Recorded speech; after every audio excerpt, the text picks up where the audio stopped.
नमस्कार, आप देख रहे हैं आज की खबर और आपके साथ मैं हूं राहुल अवस्थी। कहते हैं नशा प्यार का हो तो रिश्ते देता है, नशा अगर काम का हो तो तरक्की देता है, नशा जीत का हो तो उत्साह देता है, लेकिन नशा अगर नशे का हो तो बर्बाद कर देता है। बर्बादी की यही कहानी है पश्चिमी राजस्थान में मारवाड़ और थाड़ के एक बड़े इलाके की, जहां रवायतों के नाम पर नशे का शौक सामाजिक परंपरा बन चुका है। इस इलाके में हर घर में, हर परिवार में न जाने कितने लोग हैं जिनकी रगों में ये डोडा नशे की तलब बनकर दौड़ रहा है। नशे की दीवानगी ऐसी कि नशे के लिए किलोमीटरों लंबी लाइन देखना आम है।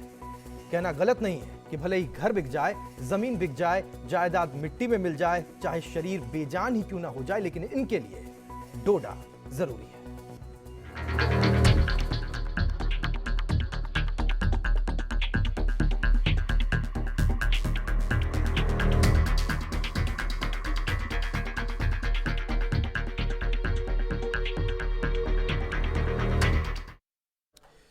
अपनी संस्कृति और विरासत के लिए दुनिया भर में मशहूर राजस्थान एक खतरनाक समस्या का सामना कर रहा है।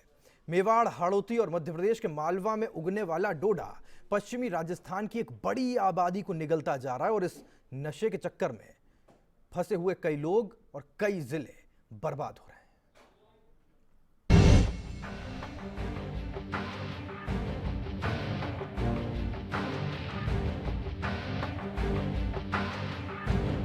नशा तड़प देता है, तलब देता है। तलब ऐसी कि खेत खलियान बिक जाएं, घर के बर्तन भांडे बिक जाएं, परिवार के परिवार तबाह हो जाएं, चाहे कुछ हो जाए। लेकिन नशेड़ियों को तो चाहिए नशा, वो नशा जो उनकी नसों में घुलकर उनको मजे के चरम पर ले जाता है। लेकिन वो नशा घर, परिवार, समाज और फिर पूरे इलाके को तबाह कर देता है। पश्चिमी राजस्थान के बाड़मेर, जैसलमेर, बीकानेर, हनुमानगढ़ और श्रीगंगानगर समेत कई जिले नशे की ऐसी ही तलब से तड़प रहे हैं। बशर्ते खाने को रोटी न मिले, पीने को पानी न मिले, लेकिन नशा उनके लिए जरूरी है। माने दोनों पोस्ट बिना तो उठी जाई को नहीं सर। रोटी 3 दिन नहीं खाऊं तो कोई टेंशन नहीं है, बहुत तो टेम चाहिए।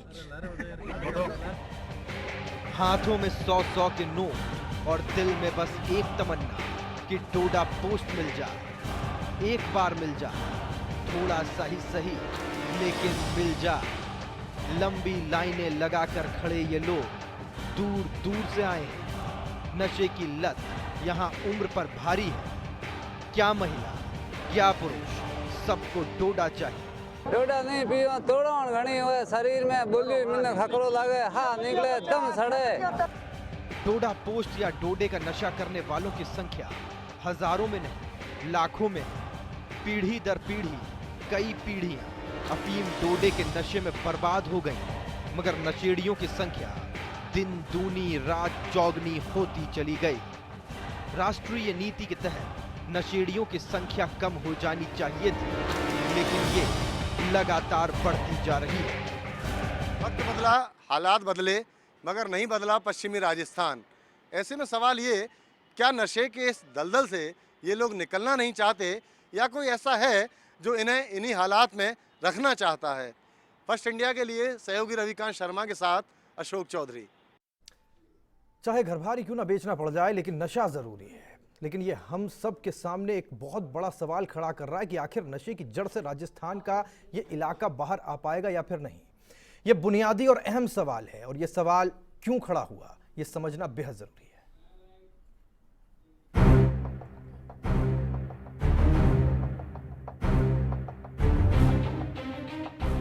नशेड़ियों को नशा छुड़ाने के लिए नशा मुक्ति कैंप की इन तस्वीरों को देखकर आप भ्रमित हो सकते हैं, क्योंकि ये आधी हकीकत है और कहते भी हैं आधी सच्चाई से झूठ भला। लेकिन कड़वा सच तो ये कि नशा जरूरी है। ये हम नहीं कह रहे, ये हम नहीं कह रहे साहब, बल्कि ये कहना है सरकार का। सरकार के मंत्री और विधायक नशे को बढ़ावा देने वाले बयान दे रहे हैं।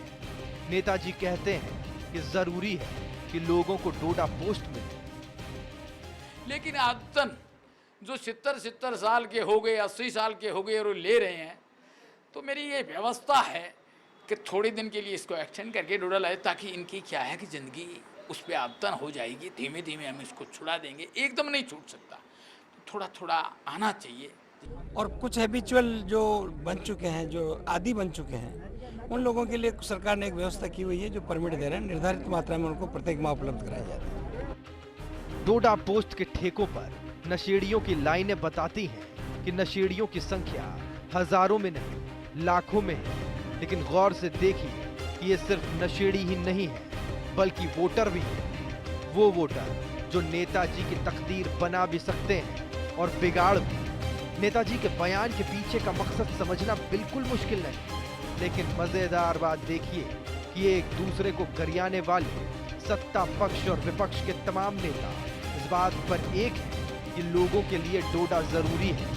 खास तौर पर वो नेता इस मुद्दे पर ज्यादा तल्ख हैं जो पश्चिमी राजस्थान के उन इलाकों से आते हैं जहां अफीम अब रग रग में बह रही है।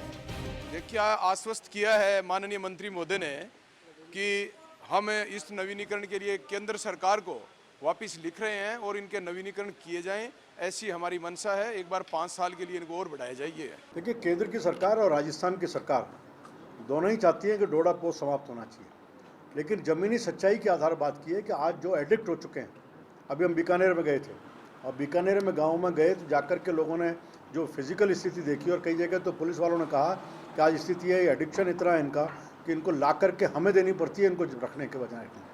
इसलिए फेज़ में जो 2015 तक का है उसको 2020 तक बढ़ाया जाए, धीरे धीरे करके जो एडिक्ट हो चुके हैं उनको धीरे धीरे संख्या कम होती रहे। इसके लिए आवश्यकता की है डोडा पोस्ट को चलाए रखा जाए, बनाए रखा जाए, ऐसी किसी की मंशा नहीं। कागजी तौर पर राज्य में डोडा पोस्ट के नशे पर लगाम लगाने का काम चल रहा है, क्योंकि केंद्र सरकार इस मामले पर बहुत तल्ख है और यही कारण है कि इस कारोबार को 31 मार्च 2015 तक बंद करना तय हो चुका है।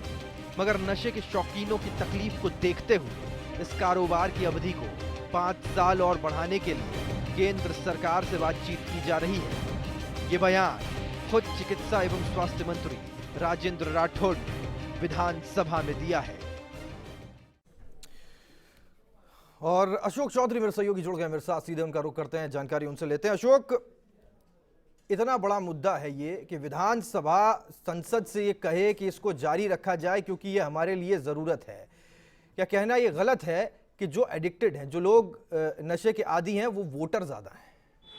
बिल्कुल राहुल, कहीं ना कहीं जिस तरीके से विधानसभा के अंदर चाहे पक्ष की बात करें चाहे विपक्ष की बात करें, दोनों पक्ष अगर इस बात पर सहमत होते हैं कि जो नशे का जो काम है, जो नशाखोरी है, इसको ज़रूर आगे बढ़ाया जाए, इसकी जो समय सीमा निर्धारित की गई है उसको आगे बढ़ाया जाए, तो कहीं ना कहीं ये बात बिल्कुल खुले तौर पर साफ हो जाती है कि ये जो लोग इस काम को कर रहे हैं, यानी जो लोग नशे के आदी हो चुके हैं, वो उनकी संख्या बहुत ज़्यादा है, वो वोटर भी हैं।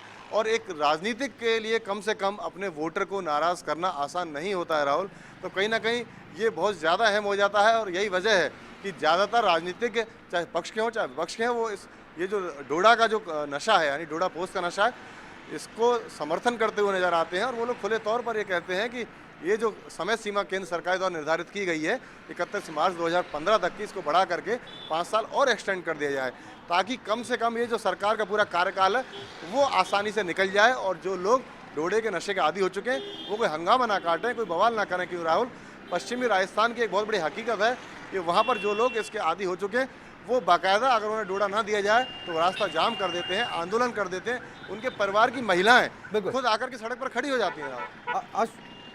अशोक, आपके पास आऊंगा, मैं आपसे सवाल करूंगा मैं, लेकिन उससे पहले एक और सच्चाई है जो दर्शकों को बता दें कि रीति रिवाजों के बीच कई ऐसी कुरीतियां प्रदेश में रही हैं जिसका कि जिक्र अभी अशोक कर रहे थे। कुरीतियां हैं, इसको कुरीति की तरह देखा जाए, जिनके खिलाफ राजस्थान में जंग पहले छिड़ी है। कई ऐसी कुरीतियां रही और ऐसे बेकार रिवाजों को हमने अपने समाज से बाहर निकाल के भी फेंका है, लेकिन लगता नहीं है कि वोटों के गणित के बीच में इस नशे की आदत को उखाड़ फेंकने की कोशिश कोई राजनेता करना चाहता है, क्योंकि हमने देखा कि उनका तर्क क्या है। लेकिन डोडे की लत को राजस्थान से निकाल फेंकना उतना कठिन नहीं है जितना कि नेता बता रहे थे। कहते हैं शरीर में नशा जब दौड़ता है तो इंसान सिर्फ और सिर्फ नशे की सुनता है। और पश्चिमी राजस्थान में जब पूरे इलाके में ये नशा रगों में दौड़ने लगा तो जिम्मेदारी बड़ी हो जाती है। एक पीढ़ी से दूसरी पीढ़ी को विरासत में मिले इस नशे की आदत पर नेताओं की मांग के बाद आने वाली पीढ़ियों के लिए भी ये खतरा बन सकती है। लेकिन 100 बात की एक बात, क्या इस नशे की आदत को छोड़ पाना संभव है? क्या नेताओं का तर्क सही है कि ये आदत अब छोड़ी नहीं जा सकती? जवाब सिर्फ मेडिकल साइंस के पास है। जानना जरूरी है कि डॉक्टर क्या सोचते हैं। नशे को अगर छोड़ने की बात करें तो क्या नशे को नहीं छोड़ा जा सकता? नहीं, ऐसा नहीं है कि नशा नहीं छोड़ सकते। नशा व्यक्ति अगर चाहता है कि उसे छोड़ना है तो उसे आराम से छोड़ सकता है, सिवाय अपने जो अत्यधिक शराब का सेवन करते हैं उनको कभी कभी एकदम अचानक से छोड़ने में थोड़ी सी तकलीफ़ होती है, जिसको अपन टेक्निकल भाषा में डिलीरियम ट्रेमस कहते हैं, जिसमें उसे एकदम घबराहट, बेचैनी, नींद नहीं आना, अनर्गल बातें करना, इस तरह की चीज़ें होती हैं। उसको मैनेज करने के लिए हमें कुछ पेशेंट्स को हॉस्पिटलाइज करना ज़रूरी होता है। अदरवाइज़ कोई भी व्यक्ति अगर नशा छोड़ना चाहता है, किसी भी प्रकार का नशा, तो उससे उसको कोई जानलेवा तकलीफ़ होना या परेशानी होना कोई संभव नहीं है। अगर व्यक्ति ने ठान लिया कि मुझे नशा छोड़ना है तो उसे छोड़ सकता है। नशा करने के कारण उसके शारीरिक कोई नुकसान हुआ है या नशा नहीं करने से उसकी स्वास्थ्य पे कोई तकलीफ़ आई है तो वो उसको नुकसानदेह हो सकता है, लेकिन उस कारण से उसको लाइफ थ्रेटनिंग प्रॉब्लम होगी, उसके जीवन को कोई नुकसान होगा छोड़ने में, वो चीज़ संभव नहीं है। तो सुना आपने, वो अफीम जो राजस्थान की एक बड़ी आबादी को गुलाम बना चुकी है, उसे छोड़ना ज्यादा मुश्किल नहीं है। और अगर इस आदत को छोड़ा जा सकता है तो फिर सवाल ये कि नेता इसे छुड़ाने की जगह इसे बढ़ावा क्यों दे रहे हैं? लेकिन नशा छोड़ने और छुड़ाने के लिए सबसे ज्यादा जरूरी छोड़ने वाले की इच्छा शक्ति और छुड़ाने वाले की नीयत होती है। क्या कहना गलत है कि प्रदेश से नशे और अफीम को निकाल फेंकने की राह में सबसे बड़ा रोड़ा नेताओं की सोच है? नशा एक सामाजिक बुराई है, इससे पीढ़ियां बर्बाद हो जाती हैं। लेकिन राजनीति का मिजाज देखिए कि चंद वोटों की खातिर नेता पैरवी करते हुए नजर आते हैं कि नशेड़ियों के लिए नशे का इंतजाम करो। सहयोगी रविकांत शर्मा के साथ Ashok Chaudhary, First India News, Jaipur. Ashok Chaudhary मेरे साथ जुड़े हुए हैं। अशोक, बहुत संक्षेप में आपसे जानना चाहूंगा, वक्त थोड़ा सा कम है, क्या मैं गलत कहूंगा अगर ये कहूं कि नीयत जो नेताओं की है वो संशय में? बिल्कुल राहुल, बिल्कुल ठीक कहा आपने। नीयत बिल्कुल निश्चित तौर पर साफ नहीं है। इसकी दो वजह हैं। एक तो ये लोग मतदाता हैं, वोटर हैं। दूसरी वजह राहुल ये भी है कि अगर सरकार इसको रोकने के कदम उठाएगी तो कहीं ना कहीं रेवेन्यू का लॉस होगा और इन लोगों को नशे की लत से बाहर निकालने के लिए डी एडिक्शन सेंटर्स खोले जाएंगे और उनको अगर ढंग से अगर चलाया जाना है, क्योंकि जो एनजीओ जो नशा मुक्ति केंद्र चला रहे हैं राहुल, उनमें अगर अनियमितता हो तो बहुत बड़ी बात नहीं है। लेकिन सरकार अगर इस तरह के नशा मुक्ति केंद्र चलाएगी, निश्चित सी बात है वो मानकों के अनुरूप चलाने पड़ेंगे और उसमें एक लंबा चौड़ा खर्चा करना पड़ेगा, काउंसलर्स रखने पड़ेंगे और डी एडिक्शन के लिए निश्चित तौर पे मापदंडों के अनुसार डॉक्टर्स रखने पड़ेंगे। तो ये एक बहुत बड़े खर्चे वाली बात है राहुल। बिल्कुल अशोक, बहुत बहुत शुक्रिया आपका इस तमाम जानकारी के लिए। अशोक ये जानकारी हम तक पहुंचा रहे थे और इससे पहले हमने सुना कि किस तरीके से डॉक्टर ने एक बहुत महत्वपूर्ण बात बोली, विल पावर उस आदमी की जो नशा छोड़ना चाहता है और दूसरी विल पावर उस समाज की या उस सरकार की जो उसे छुड़वाना चाहता है। ये बेहद जरूरी है। इसके साथ एक छोटे से ब्रेक का वक्त है, फौरन लौट रहे हैं। जिक्र इस बात का करेंगे विधानसभा में आज हुआ क्या।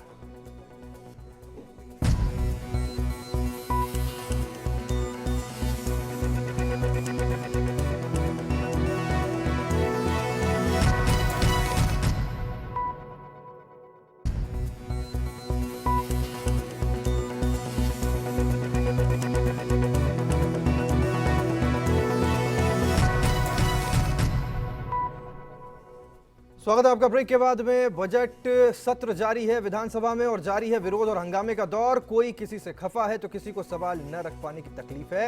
आइए ये जानने की कोशिश करते हैं कि आपके नेता ने आपके मुद्दे को सदन में उठाया या नहीं, सीधे विधानसभा से।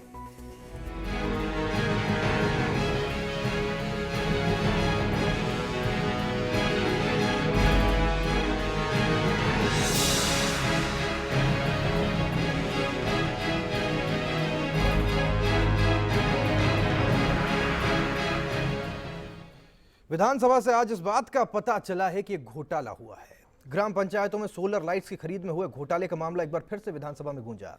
बीजेपी विधायक मोहनलाल गुप्ता के ध्यानाकर्षण प्रस्ताव के जरिए सोलर लाइट घोटाले का मामला उठाने के बाद ग्रामीण विकास मंत्री गुलाबचंद कटारिया ने यह कहा कि सोलर लाइट खरीदने में जिलों में अनियमितताएं हुई हैं।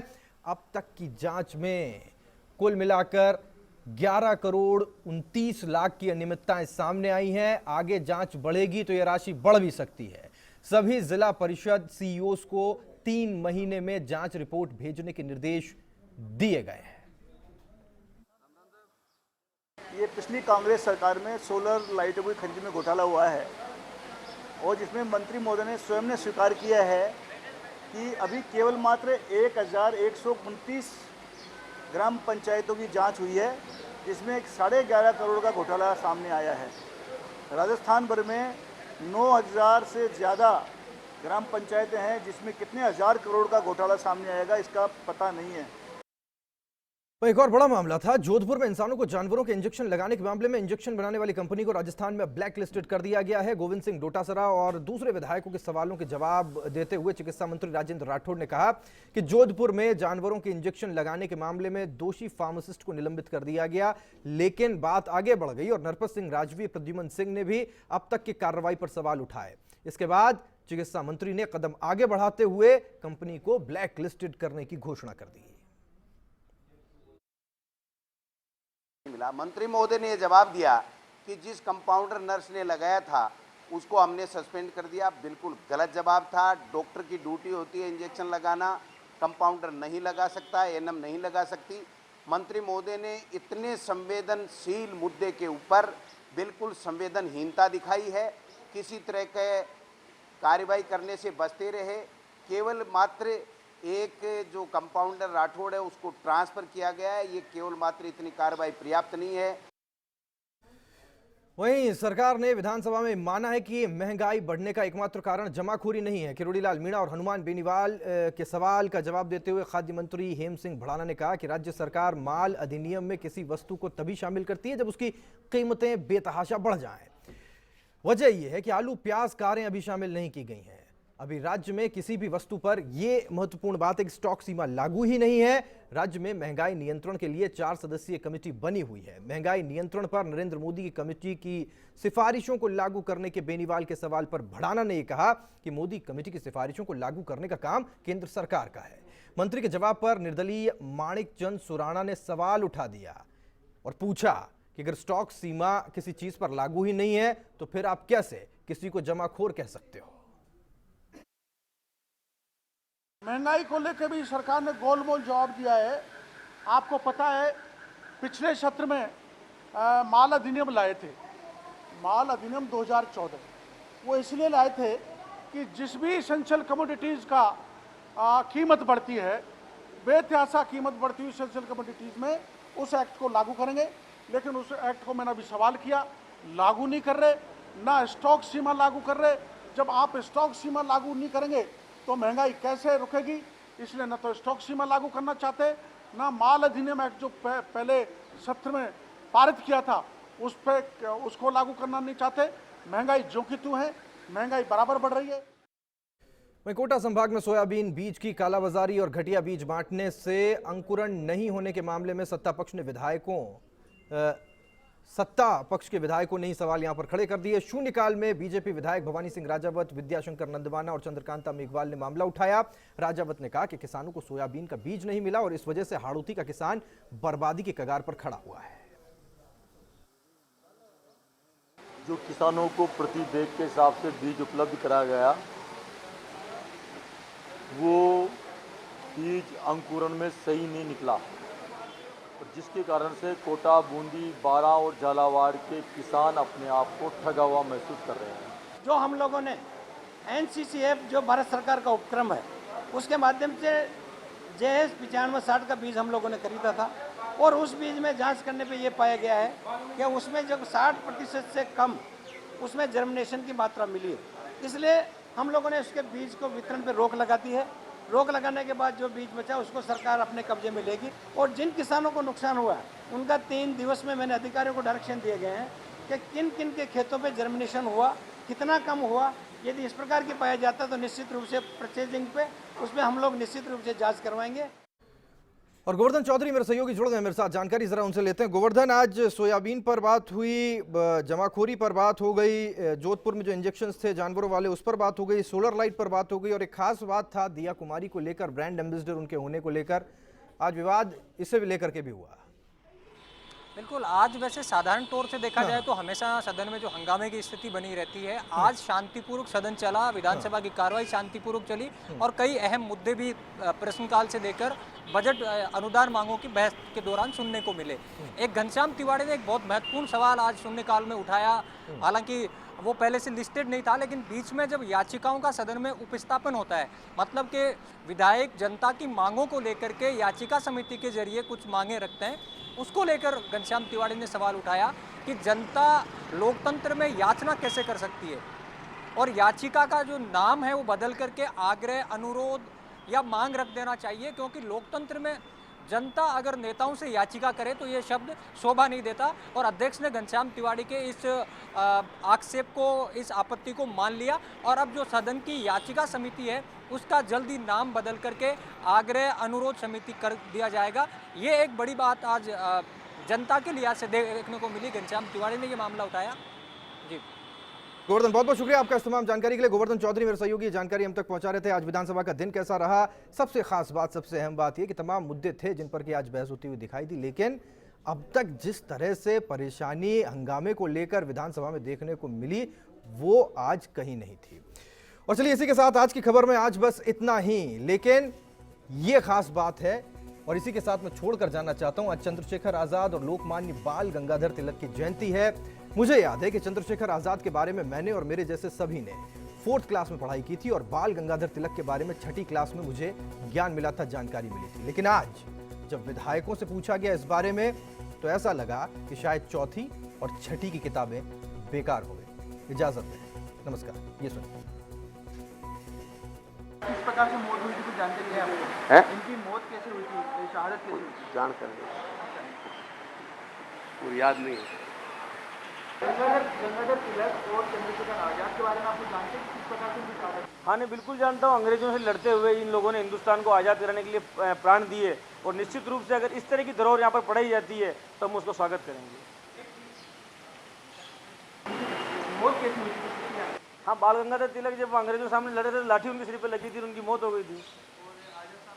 चंद्रशेखर आजाद गोली मार के हत्या कर दी थी। किस प्रकार से उनकी मौत हुई थी, कुछ ऐसा कुछ? चंद्रशेखर आज़ाद की तो वो जो गार्डन था वहाँ का, अपने उसका क्या कहते हैं वो, बनारस का, उस गार्डन में तो हुई थी। और वो मैं देख कर आया हूँ, गत वर्ष ही देख कर आया हूँ। पेड़ की ओट में खड़े खड़े उन्होंने गोलियाँ चलाई और जब उनको लगा कि ये दुश्मन की गोली से मैं मरूंगा तो खुद की गोली लगा करके उन्होंने वो किया, लेकिन दुश्मन के हाथ नहीं आई। मतलब वो प्रण था उनका कि आज़ाद हूँ, आज़ाद रहूँगा, ऐसा कह करके उन्होंने अपनी जीवन लीला समाप्त की। इस प्रकार की मतलब कैसे शहादत हुई थी, कैसे मारे थे?